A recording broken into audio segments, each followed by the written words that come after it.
Assalamualaikum warahmatullahi wabarakatuh. Kisah Nabi Musa alaihissalam adalah yang paling banyak diceritakan di dalam Al-Quran. Nama Nabi Musa alaihissalam di Al-Quran disebut sebanyak 136 kali. Dari perjalanan Nabi Musa alaihissalam, pada akhirnya diketahui bahwa Allah subhanahu wa ta'ala tidak menyukai perbuatan sewenang-wenang ataupun yang menganiaya orang lain.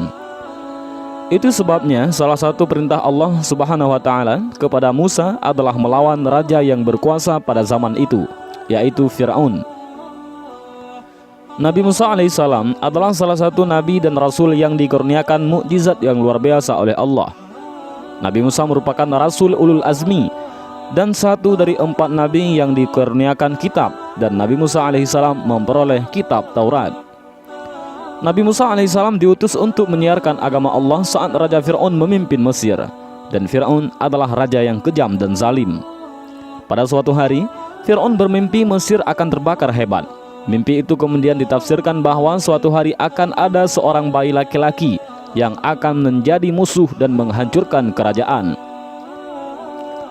Mimpi itu membuat Fir'aun memerintahkan pasukannya untuk menangkap dan membunuh seluruh bayi laki-laki, termasuk ibu yang sedang mengandung bayi laki-laki. Sungguh, Fir'aun telah berbuat sewenang-wenang di bumi dan menjadikan penduduknya berpecah belah.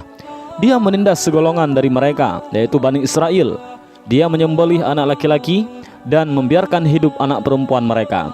Al-Quran Surat Al-Qasas ayat 4. Ibu Nabi Musa, Yukabat ataupun Yakubat, lantas merahasiakan kehamilannya dari prajurit kerajaan. Setelah melahirkan, Yukabat juga menyembunyikan Musa kecil di tempat-tempat yang tidak diketahui. Hingga suatu hari, Allah memerintahkan Yukabat untuk menghanyutkan Musa ke sungai Nil. Allah berjanji bakal mengembalikan Musa alaihissalam dan mengangkatnya menjadi seorang rasul. Di hilir sungai, istri Fir'aun menemukan Musa alaihissalam yang bersih dan bercahaya. Nabi Musa lalu dipungut keluarga Fir'aun. Dia adalah penyejuk mata hati bagiku dan bagimu. Janganlah kamu membunuhnya. Mudah-mudahan dia bermanfaat kepada kita, atau kita ambil dia menjadi anak, kata istri Fir'aun. Saat bersama keluarga Fir'aun, Musa kecil enggan menyusu pada orang lain. Istri Fir'aun lalu mencari ibu-ibu yang mampu menyusui Musa. Hingga akhirnya Musa mau menyusu pada Yukabat yang adalah ibu kandungnya sendiri. Nabi Musa alaihissalam tumbuh sebagai sosok yang cerdas dan akal yang sempurna. Nabi Musa dewasa merantau meninggalkan Mesir menuju Madian. Di sana beliau bertemu dengan Nabi Syu'aib alaihissalam dan menikah dengan salah satu anaknya. Setelah 10 tahun di Madian, Nabi Musa dan istrinya meminta izin kepada Nabi Syu'aib untuk kembali ke Mesir. Dalam perjalanan menuju Mesir, Musa alaihissalam melihat sinar yang menyala di Bukit Sinai. Di tempat itulah Musa alaihissalam pertama kali menerima wahyu dari Allah subhanahu wa ta'ala.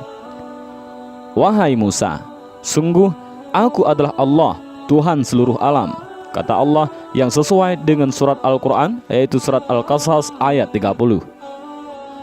Allah subhanahu wa ta'ala juga menunjukkan Musa pada mukjizatnya yang dapat mengubah tongkat menjadi ular serta dada yang bercahaya. Masukkanlah tanganmu ke leher bajumu, dia akan keluar putih bercahaya tanpa cacat. Dan dekapkanlah kedua tanganmu ke dadamu apabila ketakutan. Itulah 2 mukjizat dari Tuhanmu yang akan engkau pertunjukkan kepada Fir'aun dan para pembesarnya.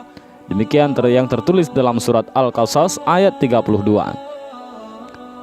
Nabi Musa alaihissalam juga mendapat tugas untuk memberikan peringatan kepada Fir'aun dan pengikutnya. Nabi Musa lalu meminta Allah untuk mengizinkan Harun, yaitu saudaranya, untuk menemaninya berdakwah karena memiliki tutur kata yang baik. Atas izin Allah, Nabi Musa bertemu dengan Harun yang juga diangkat menjadi nabi. Nabi Musa dan Nabi Harun mulai memberi peringatan kepada Fir'aun beserta pengikutnya. Nabi Musa menyuruh masyarakat Mesir untuk menyembah Allah dan berbuat kebaikan. Aksi Nabi Musa lalu menyulut emosi Fir'aun. Namun, tak ada yang percaya pada Musa alaihissalam dan mukjizatnya sebagai tanda kekuasaan Allah. Pengikut Fir'aun menyebut Musa alaihissalam hanyalah permainan sihir belaka. Ini hanyalah sihir yang dibuat-buat, dan kami tidak pernah mendengar yang seperti ini pada nenek moyang kami dahulu, kata orang-orang kafir. Firaun lalu menantang Musa dan Harun untuk melawan ahli-ahli sihir dari kerajaannya. Saat semua ahli sihir berkumpul, Nabi Musa alaihissalam meminta mereka untuk mengeluarkan semua keahlian yang dimilikinya. Mereka melemparkan tongkat yang berubah menjadi ular. Nabi Musa lalu melemparkan tongkat yang dimilikinya. Tongkat itu berubah menjadi ular yang besar yang menelan ular-ular milik ahli sihir itu. Semua ahli sihir lalu tunduk dan mengakui kebenaran Nabi Musa alaihissalam. Namun Firaun tetap saja tak percaya dan semakin marah pada Musa. "Mengapa kamu beriman kepadanya sebelum aku memberi izin kepadamu?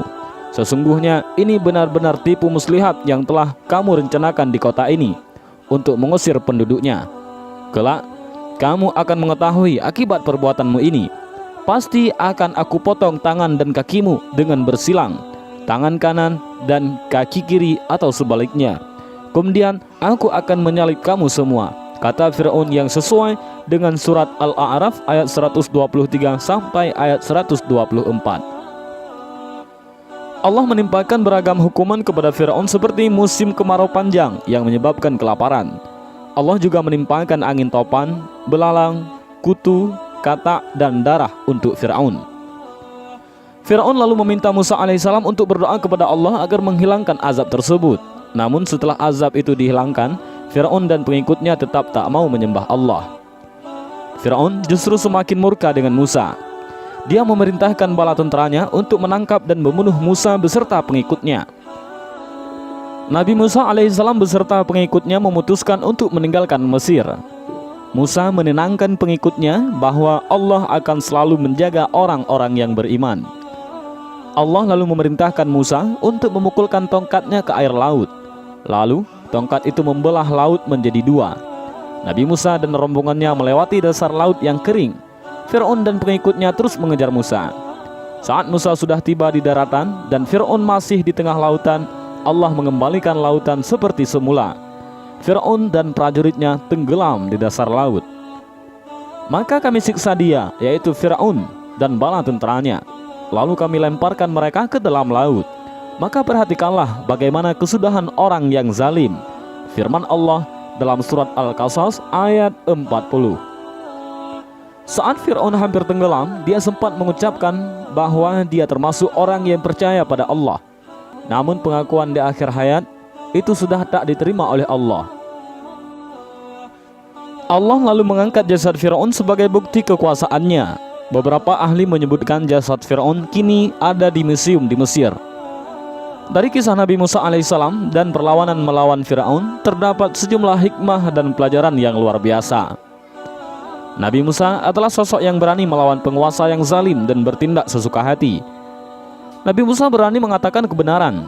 Musa tak takut berhadapan dengan Firaun dan bala tentaranya. Dari kisah Nabi Musa alaihissalam diketahui pula perbuatan sewenang-wenang dan menganiaya orang lain tidak disukai oleh Allah.